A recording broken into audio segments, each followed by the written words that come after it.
சோனாவின் இன்றைய முக்கிய செய்திகள். சோனா இயற்கை மருத்துவம் மற்றும் யோகா மருத்துவக் கல்லூரி சார்பில் சந்திர நமஸ்காரம் என்ற தலைப்பில் சர்வதேச யோகா தின விழா உலக சாதனைக்காக 2500 மாணவர்கள் பங்கேற்று கொண்டாடப்பட்டது.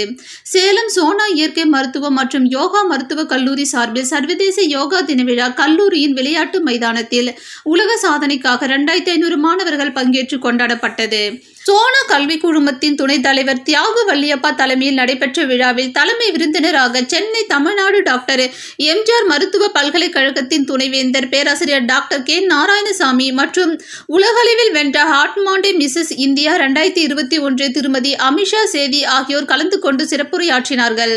ஒவ்வொரு ஆண்டும் ஜூன் 21ஆம் தேதி உலகமே ஒன்று சேர்ந்து சர்வதேச யோகா தினத்தை கொண்டாடுகிறது.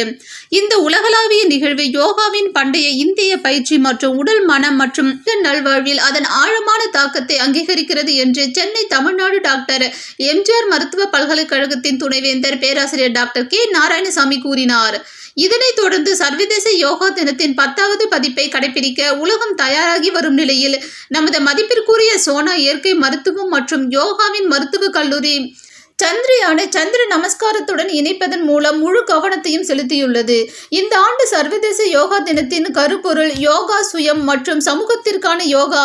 இந்த ஆண்டு ஒரு சிறப்பு மைல்கல்லை குறிக்கிறது. யோகா என்பது தனிமனித நல்வாழ்வை பற்றியது மட்டுமல்ல, இது உள் சுயத்திற்கும் வெளி உலகத்திற்கும் இடையே ஒரு தொடர்பை வளர்க்கிறது என்றும் சோனாவில் சந்திராயன் 2 சந்திர நமஸ்காரம் என்று துணைத் தலைவர் தியாகு வள்ளியப்பா தெரிவித்தார். இந்த நிகழ்வில் சோனா கல்வி குழுமத்தின் முதல்வர்கள் கார்த்திகேயன், செந்தில்குமார், காதர் நவாஷ், கவிதா, நரேஷ்குமார் மற்றும் பேராசிரியர்கள், மாணவர்கள் என பலர் கலந்து கொண்டனர். சேலம் மாவட்டம் செய்தியாளர் ஏ முருகானந்தம்.